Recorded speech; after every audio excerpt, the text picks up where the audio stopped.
As the war enters its third week, U.S. military officials say 6,000 Iranian military targets have been struck, including ballistic missile sites and air defense systems, and that Iran's Navy has been rendered, quote, combat ineffective. Yet Iran continues to maintain its stranglehold over a tiny elbow of water called the Strait of Hormuz. It is the only route connecting oil-rich countries in the Persian Gulf to the rest of the world, a crucial 21-mile-wide waterway for a fifth of the world's oil. Normally, 130 commercial ships pass through it every day. But on February 28th, when Israeli and American jets began dropping bombs on Iran, and Iran retaliated, those ships ground to a halt, spiking American gas prices. It is an unprecedented closure of one of the world's most vital choke points. And that is where we begin tonight, the Strait of Hormuz, where an estimated 20,000 crew members are stranded and under attack. This was the scene this past Wednesday in the Strait. A Thai cargo ship was struck by a projectile from Iran, setting the ship on fire and trapping members of the crew. It is one of the few ships that has attempted to cross since the start of the war. Most others have been at a standstill in the waters surrounding the strait. With the constant sound of drones and scenes like this all around.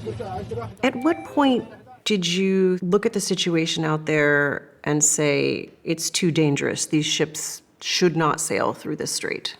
That was very early, and very quickly Iran already said that they would attack any vessel that is passing through the Strait of Hormuz, and this was the moment when we called off. From her operations center in Hamburg, Germany, Captain Silke Leemkuster oversees a 300-vessel fleet for the German shipping giant Hapag-Lloyd. So hundreds, if not thousands, of ships hovering outside the Strait of Hormuz right now. Yes, and they're all waiting basically to go inside, to go around the corner. It's at a complete standstill. Yeah, this is a standstill. 6 of her cargo ships carrying furniture, electronics, clothing, anything you might have in your home were headed toward the strait as the war broke out. This is the message they heard from Iran's Revolutionary Guard. Attention all ships, attention all ships. Broadcast over their ship radios. From now on, all navigating through the Strait of Hormuz is forbidden. So you heard this message from Iran and took that seriously? Yes. Captain Leemkuster ordered her crew not to proceed. Today, 150 men sit trapped as the war rages around them. What were they seeing out there? Drones flying by. Of course, they also saw explosions close to the port, a lot of smoke. They saw explosions close to the port? Yes. That must have been terrifying for them. It was. And they are not alone. Roughly 700 ships are currently sitting in the Persian Gulf, including 400 oil tankers holding 200 million barrels of oil. That's enough to fuel Japan for 2 months. This is Captain Leemkuster's view of the war now. Day and night, she and her team keep watch. Those orange dots are their ships. The men on board have been ordered to stay below deck as much as possible. How often are you able to have communications with the crews out there? Sometimes the communication is difficult because the satellite phone is interfered as well, but we are in constant communication with our crew. Her biggest fear, what's happened to many other ships, like these 2 oil tankers off the coast of Iraq, struck by Iranian explosives and set ablaze in the Persian Gulf. One was American-owned. Crews had to be rescued by boat. The next day, scorched vessels were seen drifting in the water. Since the war started, there have been 16 confirmed attacks on ships in and around the Persian Gulf. Iran has claimed responsibility for several of them. At least 8 crew members have been killed. Matt Smith monitors ship activity in the strait as an oil market analyst for Kepler, which tracks global trade and shipping. He made this time-lapse showing how quickly ship traffic moved around the bend of the strait in the days before the war. So on a normal day, you see about 100 or so ships that pass through there. When the bombing started with Iran, we saw it drop to about 70. On the Sunday, we saw it drop into the teens. And then since then, it's just 1 or 2 tankers that are passing through there every day. All those red and green arrows represent oil tankers that haven't moved for the past 2 weeks. Fair to say this is a very expensive parking lot? It is a very, very expensive parking lot, that's right. The few ships that have moved are mostly from one country, Iran. And you can see that Hilda is loaded with Iranian crude. Hilda is an Iranian vessel. Yes, an Iranian Loaded tanker. with Iranian crude. 2 million barrels, and with all of that Iranian stuff, it is typically heading to China. That oil is going to China. Yeah.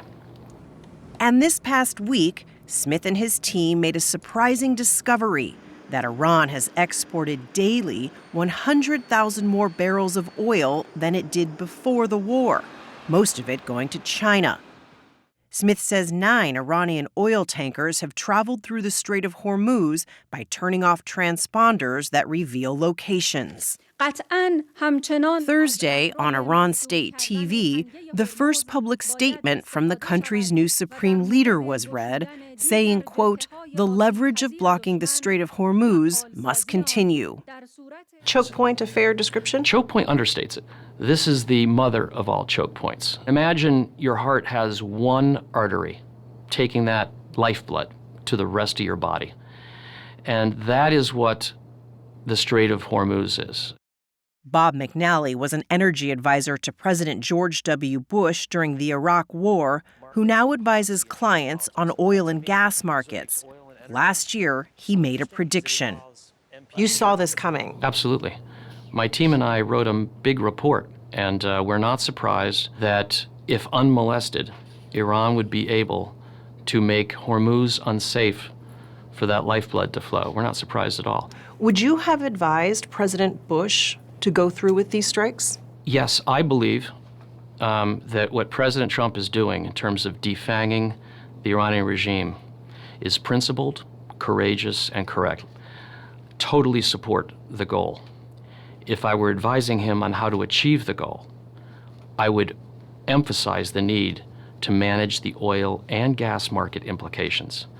And that means making sure from day one we are attacking Iran's ability to do what it has done for some 12 days now and may apparently do for an entire month. Did they do that? I don't know. Do you have concerns based on what you've seen so far? Yes. In the United States, gas prices have increased by more than 65 cents per gallon since the war began, the fastest weekly spike in 20 years.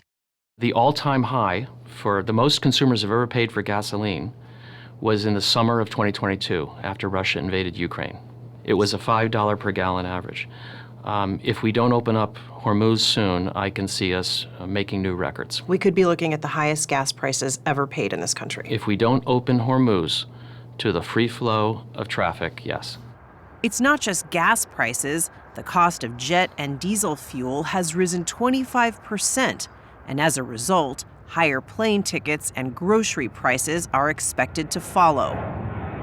The gasoline we pay for at the pump, the price of that gasoline is set in a global oil market. A supply disruption anywhere leads to a price spike for consumers everywhere, including here. We're seeing this trickle-down effect? We are. So when that mom in Des Moines goes to the store to buy food for her family, that food was grown with and transported by oil. And as those producers and growers of food react to and absorb these price increases, they'll be passed along to the consumer, to that mom in the store. So what's happening at the Strait of Hormuz today affects the entire supply chain? It does. The straits are in great shape. We've knocked out all of their boats. They have some missiles, but not very many. I think we're in very good shape. Despite President Trump's assurances this past Wednesday, the reality is most ships remain too wary to cross. In recent days, U.S. Central Command took out 30 so-called mine layers, boats believed to be used by Iran to deploy mines in the shipping lanes of the strait. The president said the U.S. would help cover the cost of risk insurance as a way to reassure nervous ship owners. and suggested the U.S. Navy could offer escorts for protection, though it is unclear when that will happen, as the Navy is currently busy fighting the war. Captain Leemcuster is still not letting her ships move through the strait. Would more insurance help? You cannot insure the life of a seafarers. So more insurance would not necessarily help. We rather have the escorts. Has a U.S. Navy escort been offered? No. To move more oil onto the global market, this past week, the Trump administration announced it will temporarily lift sanctions on Russian oil that had been meant to punish Moscow after its invasion of Ukraine. 32 countries, including the U.S., also plan to release 400 million barrels of oil from the strategic reserves, the world's emergency supply, a process expected to take at least 3 months. I've worked in the White House during an energy crisis. There are no policy solutions to a prolonged closure of the Strait of Hormuz. You're saying there's not much a White House, a president can do to stop this bleeding. You open up the toolkit, and the tools in there, the options range from marginal through symbolic to deeply unwise. Escorts are a sideshow. Strategic stock releases are a sideshow. Gas tax holiday? Gas tax holiday, sideshow. You got to restore the flow of the Strait of Hormuz. Even if the White House, President Trump, declared an end of this war today, tomorrow, is there any guarantee that Iran would open up the strait and it's back to business as usual? No guarantee. It's not like there's a big gate that swings open in front of the Hormuz and Iran locks the gate. So all Iran has to do is demonstrate every day, every other day, that it has the means and the ability to attack ships in the strait, and that will be enough. And those attacks continue, including on this ship Thursday. Remember the orange dots Captain Leemcuster was monitoring in the operations center back in Hamburg? 2 days after our interview, one of her 6 cargo ships stuck in the Persian Gulf was struck off a port near Dubai. The ship caught fire. No crew members were injured. What needs to happen in order for you to get on the radio to your crews and say, go, it's safe? We would need really an end of this escalation, so that there are no drones, no missiles, no whatsoever flying, and that there's a clear message from everyone that they will stop. Yesterday, President Trump called on other countries, including China, to send ships to help secure the Strait of Hormuz, saying, quote, this should have always been a team effort. This morning, Iran's foreign minister said its military decides which countries are allowed to pass through the strait.